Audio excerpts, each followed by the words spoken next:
নমস্কার বন্ধুরা, রান্নাবান্নায় আপনাদের সকলকে স্বাগত জানাই। শীতকাল মানেই পরোটা, কিন্তু পরোটা না ফোলা, বেলার সময় ফেটে যাওয়া অথবা পুর বাইরে বেরিয়ে আসা, আজ সেই সমস্ত সমস্যার সমাধান করব।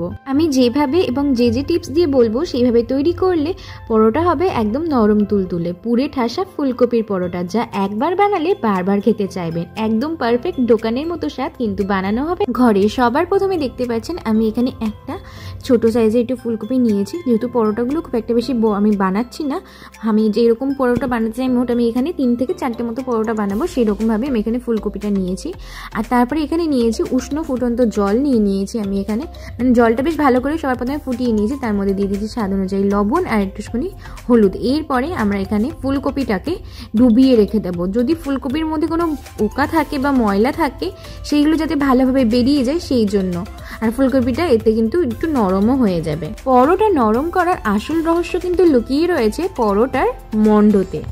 ভালোভাবে আমরা এখানে ময়ন দিয়ে নেব সবার প্রথমে, যার জন্য আমি এখানে 1 কাপ ময়দা নিয়েছি। তার মধ্যে দিয়ে দিচ্ছি স্বাদ অনুযায়ী লবণ, আর এখানে দিয়ে দিচ্ছি জোয়ানটা তো হাতের সাহায্যে ভালোভাবে আমি এখানে গুঁড়ো করে দিয়ে দিচ্ছি। যেহেতু আমার হাতটা এখনও ব্যথা রয়েছে, সেই জন্য আমি ভালোভাবে আপনাদেরকে কিছু স্টেপ ভালোভাবে দেখাতে পারছি না। আশা করছি আমার এই অসুবিধার সময় আপনারা আমার পাশে থাকবেন। এরপরে একটু রিফাইন তেল দিয়ে দিলাম 1 চামচ। তারপরে বেশ ভালো করে ময়ন দিয়ে মেখে নেব। এবার আমি এখানে একদম ঈষদুষ্ণ জল ব্যবহার করব নরম করে মাখার জন্য। জলটা কিন্তু ঈষদুষ্ণ হবে একদম।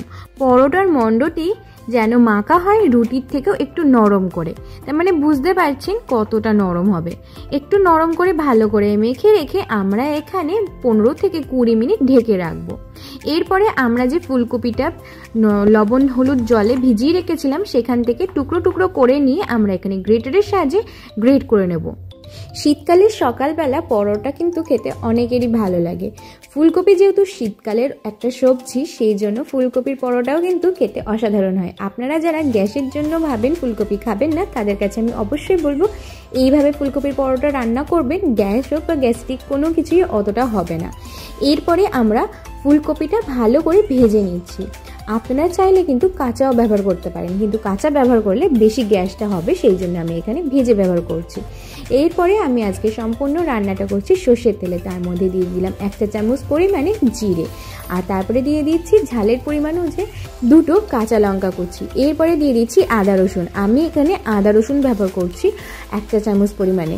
আপনারা যদি চান নিরামিষভাবে তৈরি করতে, অবশ্যই এখানে রসুনটাকে স্কিপ করে যাবেন, এখানে শুধু আদা কুচি ব্যবহার করবেন। এরপরে মশলার সঙ্গে সবকিছু ভালো করে কষিয়ে নিয়ে যে আদা রসুনের কাঁচা গন্ধ চলে যাবে, আমরা এখানে গ্রেট করে রাখা ফুলকপিটা দিয়ে ভালো করে ভেজে নেব।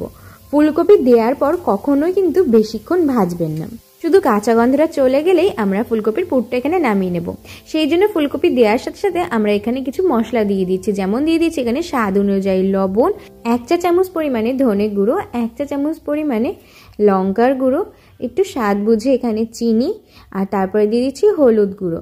এইগুলোর সঙ্গে বেশি না 1 মিনিট মতো ভালো করে নাড়াচাড়া করে নিয়ে, যাতে মশলাটা ভালো করে মিশে যায় গুঁড়ো মশলাটা, যেই একটা হালকা মিষ্টি গন্ধ বেরিয়ে আসবে, সেই আমরা কিন্তু এখানে নামিয়ে দেবো। দেখতেই পাচ্ছেন আমাদের কিন্তু ফুলকপিটা নরম হয়ে গেছে বলেই বা সিদ্ধ হয়ে গেছে বলেই এখানে কিন্তু একদম একটুখানি হয়ে গেছে। এরপরে একদম নামানোর শেষ মুহূর্তে আমি এখানে ধনেপাতা কুচি দিয়ে নামিয়ে নেব। এবার পুরটাকে বেশ ভালো করে ঠান্ডা করে নিতে হবে। আর আমি এখান থেকে লেচির থেকে মানে মণ্ডটার থেকে 3টে লেচি কেটে নিয়েছি। তারপরে আমি এখানে লেচিগুলো একটুখানি বেলে নিচ্ছি। আপনারা চাইলে আঙুল দিয়ে বাটির মতো করে নিতে পারেন। আমি বাটির মতো করছি না, আমার বুড়ো আঙুলটার ভীষণ প্রবলেম আছে। আমি আপনাদেরকে আগেও বলেছি, এখনও বলছি, ব্যথাটা এখনও সারিনি, যার জন্য ভিডিওতে আপনারা এটাও দেখতে পাচ্ছেন আমি ভালোভাবে বেলনিটা ধরতে পারছি না।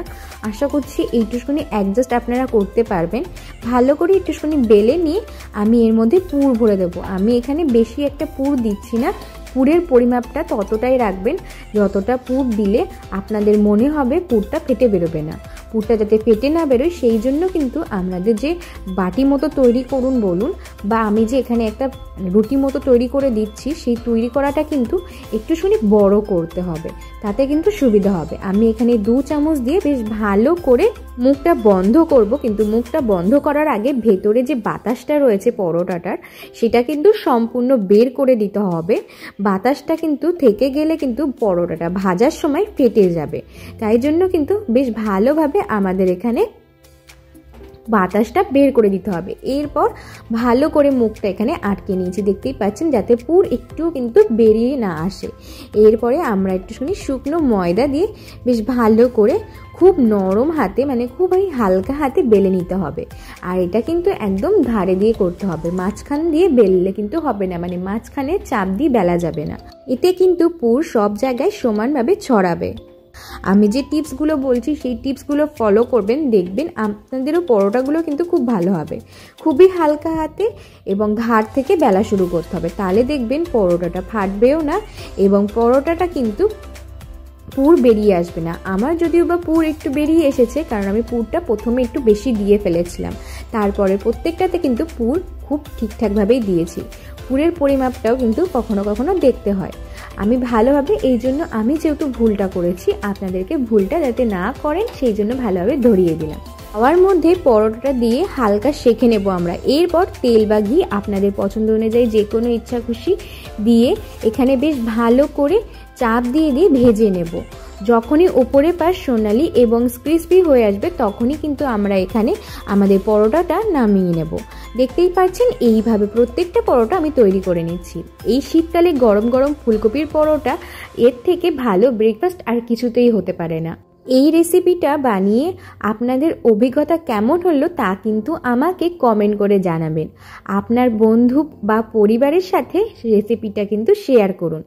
আশা করি আজকের এই সহজ ও সুন্দর রেসিপি আপনাদের ভালো লেগেছে এবং এমন আরও রেসিপির জন্য আমার চ্যানেলটিকে সাবস্ক্রাইব করে পাশে থাকুন। ভালো থাকবেন আর মনের মতো রান্না করতে থাকবেন।